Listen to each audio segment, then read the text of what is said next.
Okay, so our first question here comes from, I like this title, Adventurous Rob. Adventurous Rob says, I'm fairly confident around people, in a working environment, etc., but shy and reserved around women, not confident enough to ask them out on a date. How to resolve this problem? So here's an interesting thing. Most people will assume that in order to be good at dating or in order to meet people, we have to be confident. We have to be like James Bond or other equivalent of that. And actually, that isn't the truth. Instead of thinking, well, you know, if I don't walk up to her and sweep her off her feet and know exactly the right thing to say and I'm totally smooth, she's going to reject me, I wouldn't make that assumption.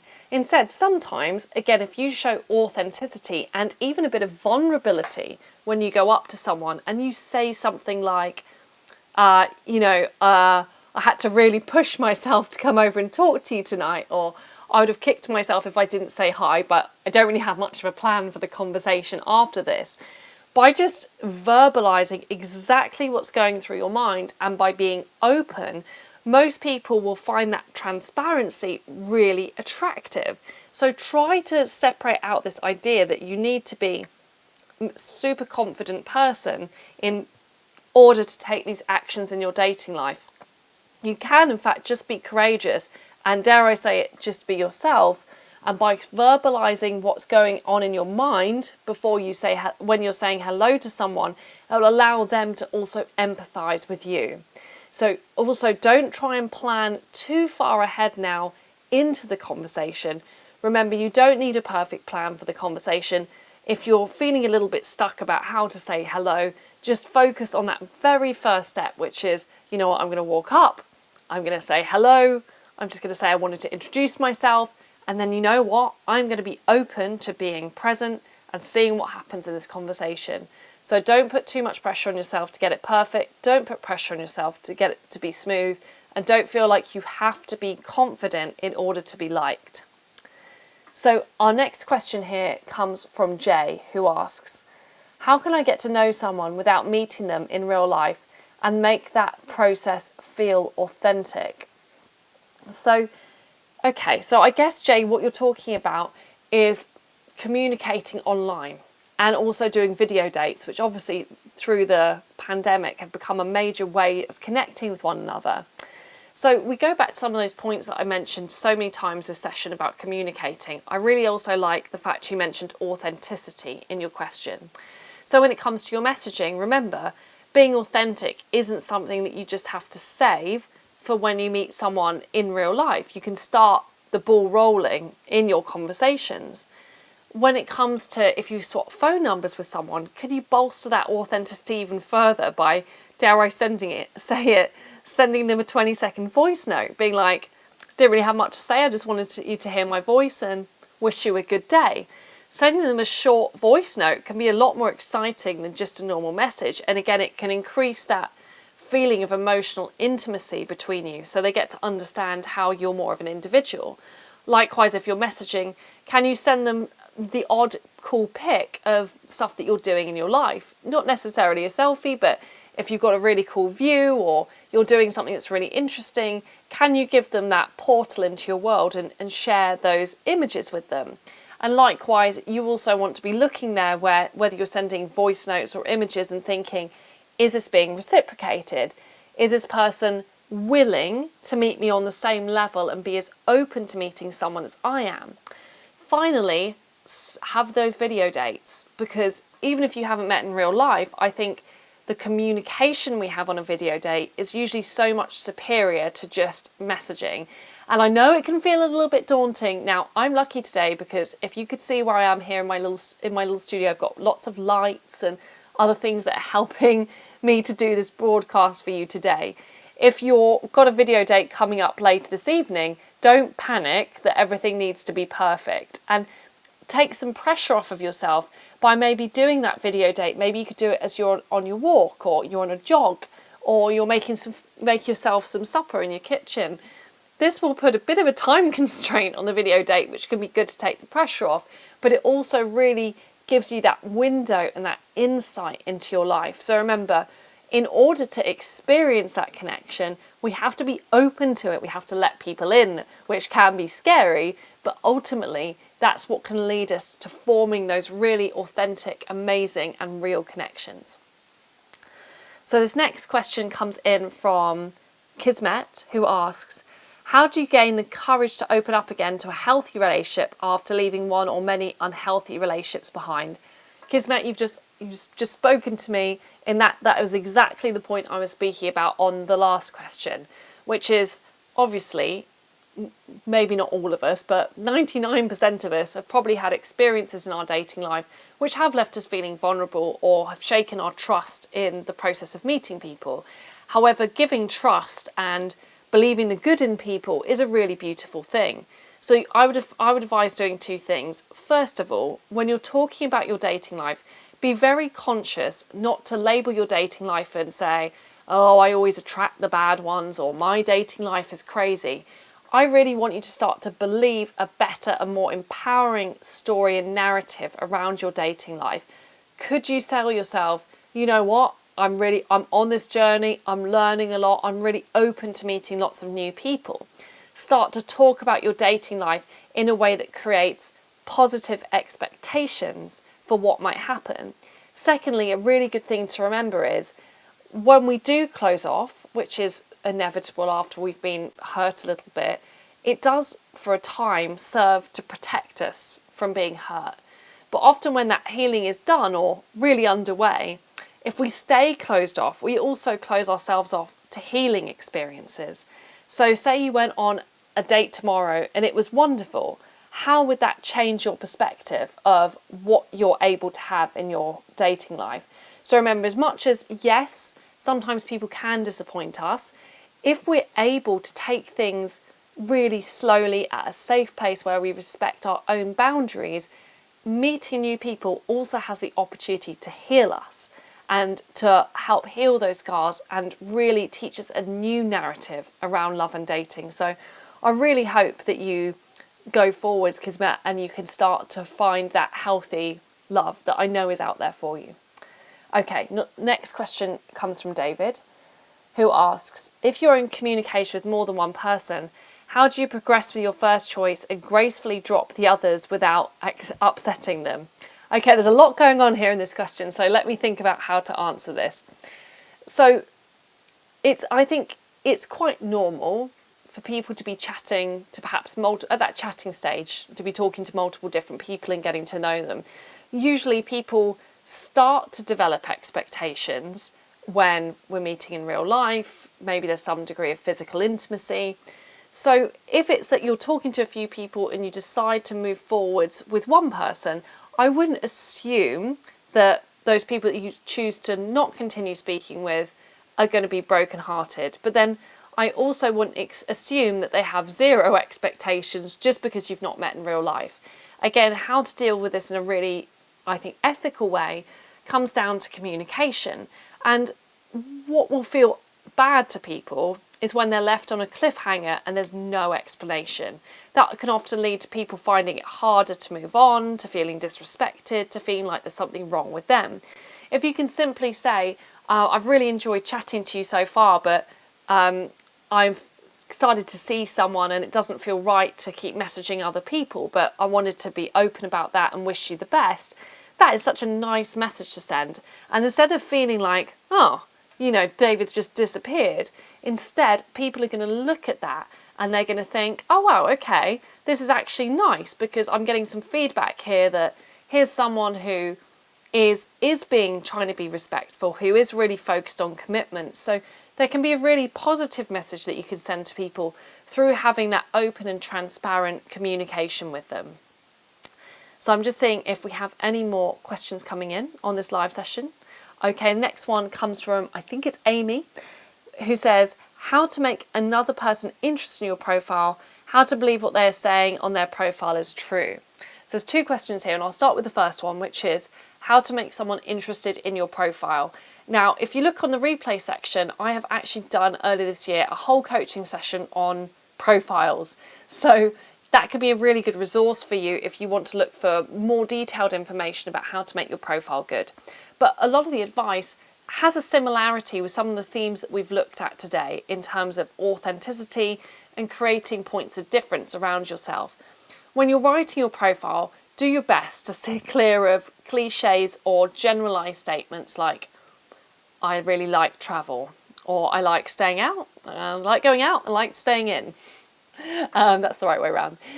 Because that can accidentally make you sound just like everybody else. Instead, try to be as specific as possible. If you want to be, I think it was like Ian at the start, and say that you've read Pride and Prejudice 100 times, go for it, because you're going to be so unique. Could you say that you cook the meanest spaghetti carbonara, that side of Manchester? Could it be that you say that you're an adrenaline junkie who secretly, but who loves a hot chocolate on a Sunday night? Could you talk about other things in your life that give those details? So remember, when you give specific details, you immediately become more interesting and more unique. Remember also to add those details in, almost like you're writing a story. So less like, my friends would describe me as, or I really enjoy doing blah. Instead, try and think of more original ways of phrasing that. Could you say, what gets me out of bed in the morning, or what gets my heart racing, or what I really enjoy in meeting new people is. So the more original the phrasing and the more specific details you have, that's going to really help your profile to stand out. To your second question, which is how to believe what they're saying on their profile is true. Well, I think again that goes back to taking that leap of faith that is necessary to build that sense of connection. Now, you can take a leap of faith, but you can also be smart about how you take that leap of faith. And I think if you are someone who is maybe been hurt in the past and is just a bit cautious about getting to know new people, remember, if you go slowly and you take your time, you allow yourself to open up at a pace that is starting to feel really, really good to you. So take your time getting to know someone. Don't assume you know everything about them from their profile. Be open to the process of getting to know someone, because getting to know someone properly takes months. But then also don't be too focused on thinking, are they lying to me or not? Or is this profile true or not? Instead, change your story a bit there and think, most people have really good intentions. Most people are good. We may not be matched to one another in terms of how we like to communicate or the type of relationship we want. It doesn't mean the other person is a bad person. So instead, it's all about taking your time to get to know someone, accepting that most people out there are in fact good people, and it's about taking your time to work out who's the right match for you. This next question comes from Anna, who asks, if the guy isn't asking questions but just replying and continue a conversation, is he still interested or worth my time? I feel like I'm carrying the conversation a lot of the time. Yeah, and I can really hear what you're saying there. And I think it goes back to what we were talking about earlier in this session, which is about someone not feeling like their responses are being acknowledged. So right now you're like, I'm asking a question, and all I'm getting back is a response, and they're not reciprocating. So remember what I said earlier, if you're in that position where the other person is asking lots of questions, it's really important to reciprocate and give them the opportunity to also share, to create that dialogue. If you feel like rule of thumb you can use here, Anna, is to start to think, well, if their response doesn't require a response, I don't need to keep going. I can actually just leave the ball in their park and see if they pick it up and hit it back over the fence to me. So sometimes actually taking a back step and leaving a bit of space can also send a signal of, come on, try a bit harder. The other thing you can do is, instead of using questions or relying on questions to build the conversation, you too can share opinions and statements about yourself. So by getting more comfortable with sharing information, you can then give them the opportunity to see if they're going to ask a question about you. Sometimes saying things like, oh, I'm so disappointed I just got back to the UK last week. I mean, that's a brilliant conversational prompt for him to say, so where have you been? So there's things that you can do where you share information about yourself in a way that helps them to ask a question about you. And that can be a really canny way to build out the conversation. So I would say, get used to talking about yourself a little more. It's an equally valid way of building a conversation as asking questions. if they're not being very responsive, it's okay to let it go and just give them an opportunity to step forwards. And also to remember that the conversation really should have that nice balance, and it should feel like a dialogue. And if you're feeling like, I'm carrying this conversation, you're not also having a really good experience of that interaction, and you want to start from the get-go to really start to feel like you're having a good experience of that interaction. So think about how you can change up your style of conversation, or perhaps how you can even walk away a bit sooner to have that really good interaction that makes you feel great and makes you feel really valued. Next question comes from Biggie, who asks, for me, it is important to be financially compatible. How to ask those questions at the early stage and not sound rude. So Biggie, we're going back to swapping out some questions for statements here. You'll find when you ask questions, even with the best intentions, they can come across as a little bit direct, and they can make someone feel put on the spot. So if you can say, you know, what's your views around savings, or do you have a pension? It can immediately be like, whoa, that's a lot of pressure. And it can make the person worry that if they give the wrong answer that they're going to be judged. Instead, you can go onto your dates and you can be open about what your attitude towards money and finances are. So if you say, you know, I know it's not very flash, but I think saving is such an important thing to do. By giving a statement like that, it clears the floor and gives the other person space to share their opinion with you, and it makes it easier for them to share their opinion because they already know where you stand. And I do hear you. I know it doesn't sound very romantic, but being compatible in terms of how you manage finances is very important. So there's nothing wrong with what kind of conversations you're choosing to have. I would just have those conversations from a space of empathy and a space of sharing rather than from a space of questioning. So his next question comes from Pat, and it says, "Hi Hayley, what is the best approach to overcome nerves on a first date so that both parties know if it is worthwhile and mutually comfortable to go on another date or dates, or to call it a day, parting as nicely as possible where possible?" Okay, so as we saw from earlier in this live, we first know that so many people, the vast majority of people, feel nerves on the first date. So if you're feeling nervous, it can be good just to empathise and remember you're not on your own there. Secondly, think about how can you create processes around that date that are going to help you to feel calmer. That could be doing a bit of self-care and, you know, brushing your hair or picking out an outfit. It could be allowing yourself plenty of time to get to that date, because there's nothing more stressful than going on a date and worrying that you're going to be late for it. So or it could be that you go to a venue or a date location which is really well known to you. So again, do these little simple things that can help you to feel more relaxed. One last tip about that actually could be that you simply keep the dates a bit shorter. You do 90 minutes or 2 hours. You go for a hot chocolate and a walk. So you know, okay, if this doesn't go particularly well, that's all right, because, you know, I'm not here having a 3-course meal with someone. So think about practical action steps you can take. The other thing you can do is really just to get your mindset around dating into the right place. Now, the more we approach a date like, how do I perform? How do I impress? What's the right thing to say? How do I make someone like me? The more you will heave pressure on yourself. The more you think of a date as, how can I have fun in this moment? How can I be curious about this other person? What could I talk to them about that would make me feel more attracted to them? What values are really important to me that I want to bring up, you know, during this date? The more you can make it a two-way, are we matched process, and less of a please like me interview process, the better you're going to feel. And ultimately, if you're not feeling it, as I said, who was it earlier who asked me about, being kind of ending things. Everyone prefers a nice bit of clarity there. So even if you could send a message that says, it was thanks for meeting me tonight. I'm pretty sure I'm not alone here in saying that I didn't feel we had that romantic connection, but I wanted to wish you all the best for the future. Just being open, being kind, thanking someone for their time, acknowledging what's happening, that will really help the other person to feel good about themselves as well.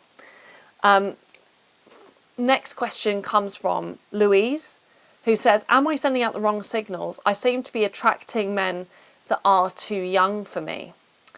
So it's an interesting one, Louise, because I guess part of me is going, oh, is age just a number here? So what is your concept of who is too old or too young for you?